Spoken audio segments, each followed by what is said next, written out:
if you win a league as strong as the SEC is this year, then you have a resume that maybe gives you a chance to get the kind of seed it would take to do that, and that would certainly help their chances of getting Indianapolis. So that's one of the aspects. I'm sure they're not going to talk about that on the Kentucky side, but I think that's part of what's at play in this game, and it's Louisville playing slower than Carolina did last week, one would think. Right. And we'll see how Kentucky adapts to that. But it seemed like they had a breakthrough last week in that win against Carolina.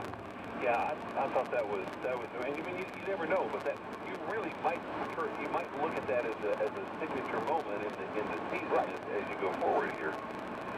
Yeah, we were talking a bit about this to your listeners that are. I have good remember that Mike Krabs talking about the game.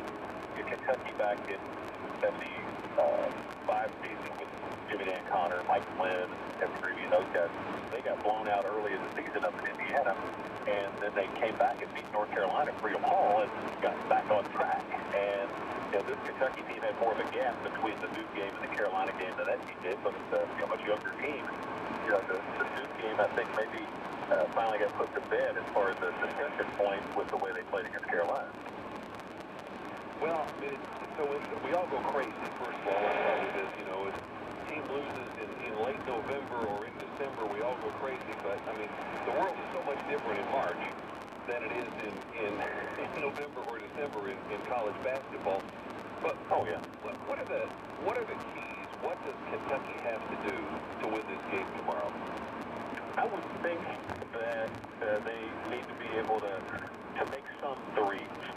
And last couple of games, really, Keldon Johnson's been shooting it well from behind the arc. Kentucky early in the year was struggling to defend the three and also wasn't making many.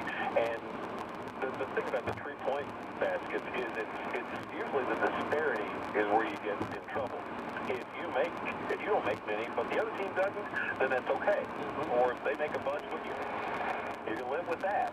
But if they make 10 or 11 and you make 2 or 3, right, that's a lot to overcome. And that's Kentucky's got to avoid that, I think, in this game, because Louisville shot the three well at times, and Kentucky's been shooting it better of late.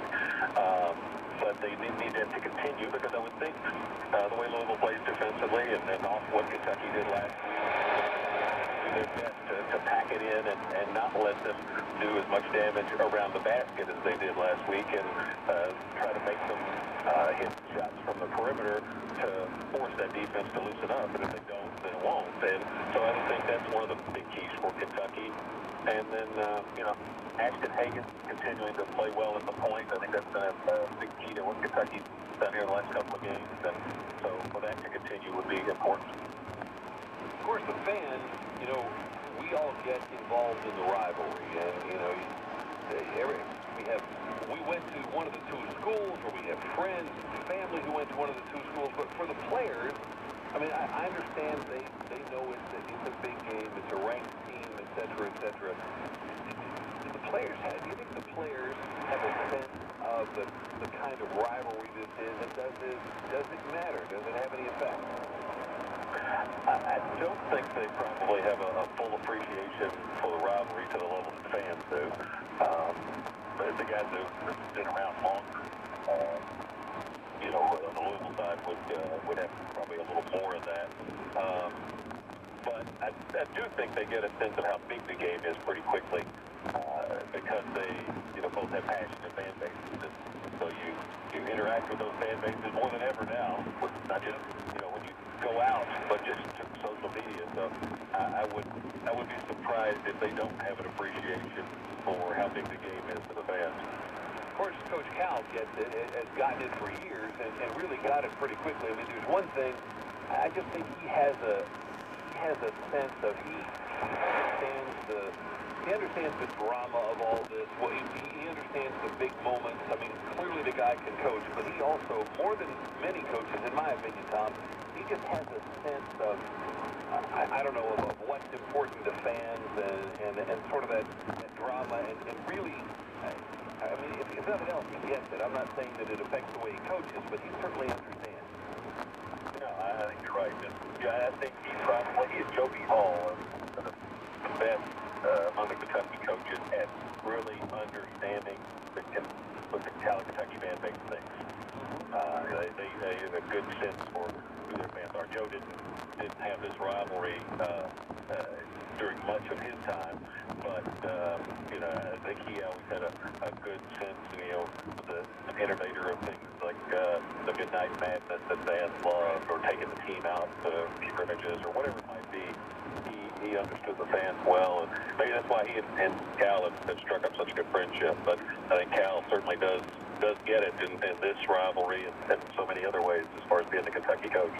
So I have to ask you, because in the last half hour we talked about Coach Cal's comments after the Utah game about maybe it's time to bring Coach Pitino back. He thinks the fans would show some love to Coach Pitino because of the contributions that he made. Just wonder what your thoughts are about that. I think it'll probably happen.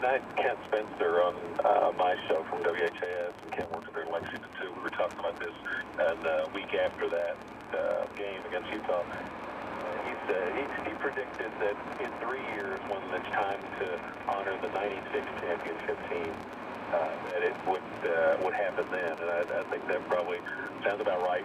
That they come back, certainly with one of the all-time favorite Kentucky teams. Yep. And it wouldn't be universal love, but I think it would be overwhelming love. So I have to ask you about another story, because this is so cool. The University of Kentucky, the football team going bowling on New Year's Day. And, Tom, I think you and I have talked about this before, and I'm sure not the first person to say it. A million people have said it, but I think it's really true. If Kentucky had winning football teams every year, if Louisville gets back to a point of winning football teams every year, I mean, this state could go insane for football. I just think there is... The passion for football in Kentucky is underappreciated.